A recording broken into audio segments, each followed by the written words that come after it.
नमस्कार, मैं डी के राज आप सभी का अपने यूट्यूब चैनल में बहुत बहुत स्वागत करता हूं। मैं आज अपनी वीडियो में आपके लिए जो जानकारी लेकर आया हूं वो है फ़िलहाल जो माहौल चल रहा है उसके संबंध से जुड़ी हुई बातें। तो अभी फ़िलहाल माहौल ये है कि हम सभी लग्न मुहूर्त के माहौल से गुजर रहे हैं, अर्थात विवाह शादियों के माहौल से गुजर रहे हैं। और विवाह का माहौल एक ऐसा माहौल होता है जिसमें लगभग हर घरों में खुशियाँ होती हैं। ऐसा नहीं कि हर घरों में विवाह होता है, लेकिन विवाह तो किसी किसी घर में ही होता है, परंतु उससे जुड़े हुए समाज के लोग कहीं न कहीं उस विवाह से और विवाह में विभिन्न तरह के कार्यक्रमों से अर्थात उसमें उपस्थित होकर खुशियाँ मनाते हैं या खुशियों से जुड़े हुए होते हैं। तो मैं आपको बता दूं सबसे पहले कि विवाह किसे कहते हैं। अभी मैं आपको इस वीडियो में बताऊंगा विवाह किसे कहते हैं, विवाह कितने प्रकार के होते हैं, और फिर विवाह में सबसे महत्वपूर्ण एक पात्र होता है जिसे वर कहते हैं, तो वर किसे कहते हैं। ये सारी बातें हम लोग जानेंगे, इसलिए जानेंगे क्योंकि ये जानना हमारे लिए बहुत ज़रूरी होता है। ज़रूरी इसलिए क्योंकि हम कहीं न कहीं मतलब इस वीडियो को देखने वाले ज़्यादातर ऐसे लोग होंगे जो विवाह के दौर से गुजर चुके होंगे या जो भविष्य में जिनका विवाह होना बाकी है। तो विवाह उनका होना बाकी है या जिनका हो चुका है, आखिर विवाह कहते किसे हैं ये जानना ज़रूरी है। विवाह कितने प्रकार के होते हैं ये जानना ज़रूरी है। वर किसे कहते हैं या विभिन्न तरह के विवाह में और विधियां होती हैं, वो क्यों होती है, ये सारी विधियों को मैं आपको बताऊंगा। तो इस वीडियो को आप अंत तक ज़रूर देखें ताकि आपको अच्छी से अच्छी जानकारी मिल सके। साथ ही ये दूसरों के साथ शेयर करें ताकि जो लोग इस वीडियो को नहीं देख पा रहे हैं वो भी देख सकें और फिर उन्हें ये जानकारी मिल सके। तो चलिए मैं आपको पहले बता दूं कि विवाह किसे कहते हैं।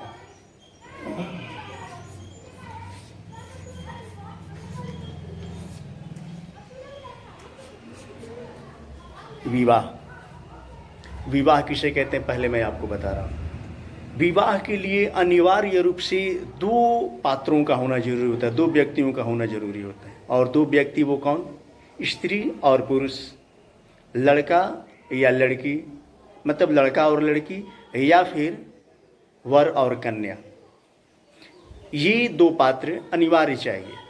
वैसे तो विवाह शादियों में बहुत सारे लोग होते हैं, बहुत सारे सगे संबंधी होते हैं, लेकिन अन्य लोग हो अथवा न हो उससे कोई फर्क नहीं पड़ता है। विवाह के रहस्यों को समझा जाए तो कोई फर्क नहीं पड़ता है, लेकिन वर और वधू का होना अनिवार्य होता है, क्योंकि वर और वधू के द्वारा ही विवाह की प्रक्रियाओं को संपन्न की जाती है, विवाह शब्द को सार्थक किया जाता है।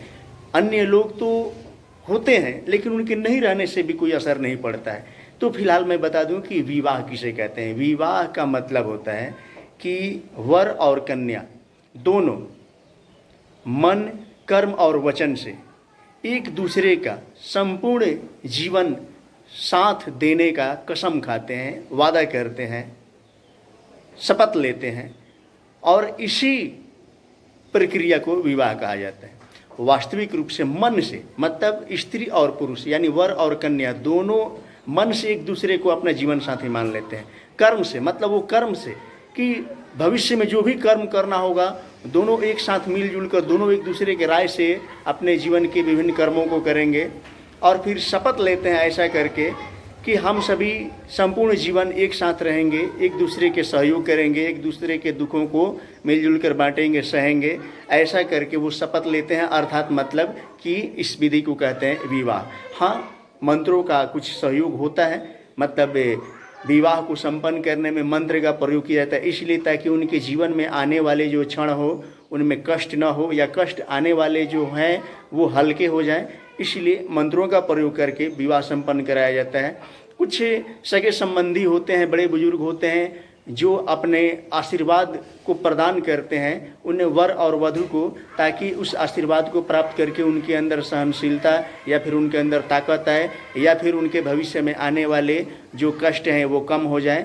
वो इस तरह से इस प्रक्रिया को अपनाने के लिए ये सारे लोग जुड़े हुए होते हैं। परंतु ये लोग नहीं भी रहें तो भी मन, कर्म और वचन से पति और पत्नी बनते हैं। कौन? एक युवक और युवती।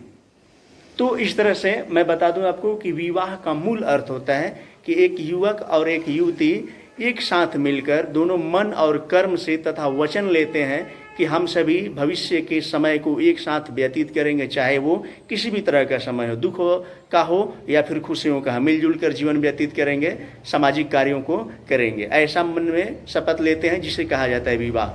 तो विवाह के बारे में मैंने बता दिया। अब मैं आपको बता रहा हूँ कि विवाह कितने प्रकार के होते हैं। आप वीडियो को जरूर देखें, पूरा देखें, ताकि आपको समझ में आए कि विवाह कितने प्रकार के होते हैं। विवाह कई तरीक़ों से होते हैं, लेकिन मानव के लिए एक उच्च स्तर से जो विवाह की प्रक्रियाएं होती है, इसमें मैं 8 विवाह के बारे में बताऊंगा। आपको क्लियर हो जाएगा कि विवाह कौन सा हम सभी करते हैं या कौन से विवाह करना चाहिए या कौन से तरीके से विवाह करना चाहिए। तो ये 8 तरीके हैं। ये सारे 8 तरीके जो बताए गए हैं ये मनुस्मृति में बताया गया है। मनुस्मृति जो एक धर्म ग्रंथ है, हिंदू धर्म ग्रंथ, इसमें बताया गया है कि 8 तरीक़ों से विवाह होता है, मतलब विवाह के 8 तरीके होते हैं। और वो 8 तरीके एक एक करके मैं आपको बता रहा हूँ। पहला तरीका क्या है वो मैं पहले बता दूँ।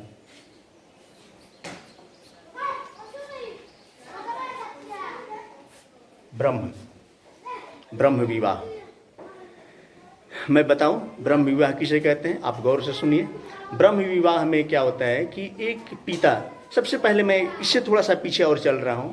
ब्रह्म विवाह से पहले मैं आपको बता दूं कि वर किसे कहते हैं, क्योंकि मैं जितने भी तरह के विवाह के बारे में बताऊंगा उसमें एक शब्द बार बार आएगा और वो वर, ये शब्द आएगा। वर किसे कहते हैं, साधारण भाषा में देखें तो हम लोग देहातों में वर को दूल्हा कहते हैं, लेकिन वर मूल शब्द है। तो वर किसे कहते हैं पहले ये हम लोग जान लें। वर का मतलब होता है कि जैसे कोई लड़की है यानी कन्या है, वह अपने जीवन को जीने के लिए किसी पुरुष का सहारा लेना चाहती है। अब पुरुष का सहारा इसलिए लेना चाहती है क्योंकि सांसारिक जीवन जीने के लिए उसे पुरुष की आवश्यकता है। पुरुष की आवश्यकता क्यों है? इसलिए है ताकि समाज में उसे जीने के लिए, अपना बाकी जीवन को व्यतीत करने के लिए कुछ ऐसे समय आते हैं जिसमें उसको किसी दूसरे की आवश्यकता पड़ती है, क्योंकि कठिन समय आता है। उस कठिन समय में कोई व्यक्ति ऐसा होना चाहिए जो उसका सहारा बन सके।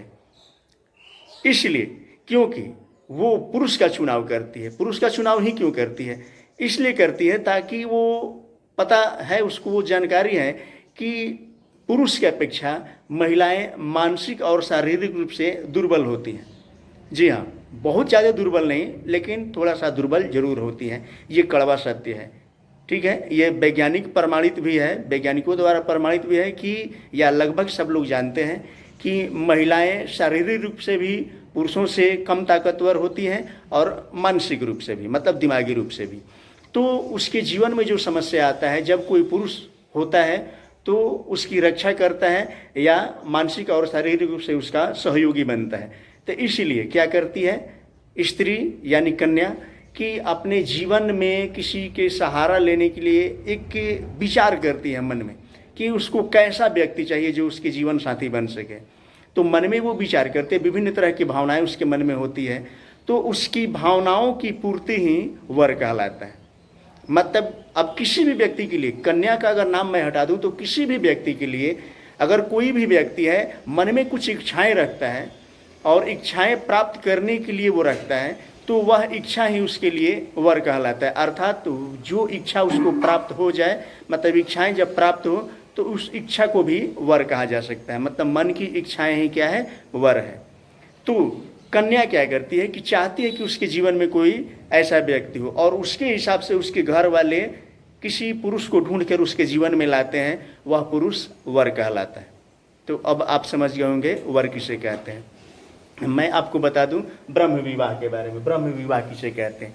तो जीवन को जीने के लिए कन्या के जीवन में एक पुरुष का होना अनिवार्य होता है या पुरुष के जीवन में एक कन्या का होना अनिवार्य होता है।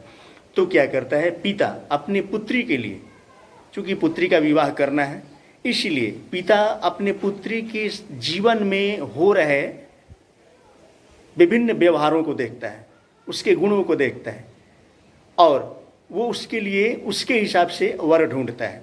क्योंकि कन्या का कुछ निश्चित जीवन शैली होता है, कुछ उसके पाबंदियां होती है इसलिए वो अपने लिए वर तो नहीं ढूंढ पाती है, पाबंदियों की वजह से वो अपने लिए वर नहीं ढूंढ पाती है। इसलिए क्या होता है कि ये दैविक मतलब देवताओं के युग की बात मैं बता रहा हूँ कि कन्या जो होती है वो अपने मन में बहुत सारी इच्छाएं रखती है, पिता उसकी इच्छाओं को देखता है, अनुभव करता है और उसके हिसाब से, चूँकि कन्या बहुत बड़ी विद्वान होती है, मैं ये ब्रह्म विवाह विद्वानों से संबंधित है कि कन्या बहुत अधिक विद्वान होती है या अध्यात्म से कुछ जानकारियाँ हासिल की हुई रहती है।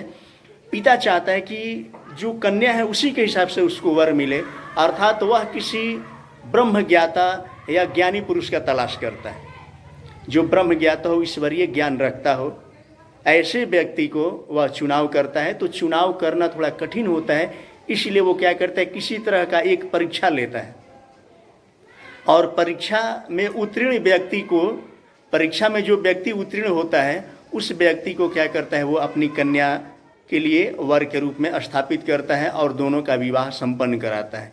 फिर कन्या को कुछ वस्त्र और आभूषण दान स्वरूप देकर उसे वर के साथ विदा करता है। तो इस प्रक्रिया द्वारा अपनाया गया विवाह ब्रह्म विवाह कहलाता है। इसी आधार पर आज भी हमारे समाज में, हिंदू धर्म में शादियां संपन्न की जाती है। भले ही पूर्णतः इस पर मतलब इसका पालन न किया जाए, लेकिन लगभग शादियां हिंदू धर्म में जो होती है ये ब्रह्म विवाह के आधार पर ही की जाती है। इसके बाद मैं आपको बता दूं दैव विवाह, ब्रह्म विवाह के बाद दैव विवाह। अब आपको जानना जरूरी है कि दैव विवाह किसे कहते हैं। दैव विवाह ये मैं आपको बता रहा हूँ। असमर्थ पिता अपनी कन्या को वर ढूंढने के लिए पिता निरंतर कोशिश करता है, तो इसमें असमर्थ पिता ऐसा पिता है जो असमर्थ है वर ढूंढ पाने में, लेकिन उसके मन में ये इच्छा है कि हम किसी योग्य पुरुष को ही, किसी ज्ञानी पुरुष को ही अपनी कन्या के लिए वर बनाएं। तो वो योग्य व्यक्ति का चुनाव करना चाहता है, परंतु चुनाव करने में असमर्थ होता है। परिणाम स्वरूप वो क्या करता है कि अपनी कन्या को लेकर, यानी कन्या की सहमति से ही कन्या को लेकर और किसी हो रहे बड़े यज्ञ में पहुंचता है, क्योंकि उसको पता है कि उस यज्ञ में बड़े बड़े ऋषि महर्षि आते हैं या आए रहेंगे। तो यज्ञ में पहुंचता है, यज्ञ में समय व्यतीत करता है अपनी कन्या के साथ, और फिर यज्ञ संपन्न होने पर, चूंकि यज्ञ संपन्न जब होता है तो उसमें जो यज्ञ कराने वाले व्यक्ति होते हैं, ऋषि महर्षि आचार्य जो भी होते हैं, उन्हें यज्ञ समाप्ति के बाद कुछ धन या विभिन्न तरह की वस्तुएं उपहार स्वरूप दी जाती हैं, यानी दान की जाती है। ये पिता क्या करता है कि अपनी पुत्री को ही दान कर देता है किसी न किसी योग्य ऋषि के लिए। तो दान करता है तो वो विवाह के उद्देश्य से दान करता है, विवाह के उद्देश्य से अपनी कन्या का दान कर देता है और फिर उन दोनों के बीच विवाह संपन्न होता है। इस प्रक्रिया द्वारा अपनाए गए विवाह को कहा जाता है दैव विवाह। ध्यान रखिएगा, ये है दैव विवाह। अब आप समझ गए होंगे दैव विवाह किसे कहते हैं। अब मैं आपको बता रहा हूं आर्ष विवाह।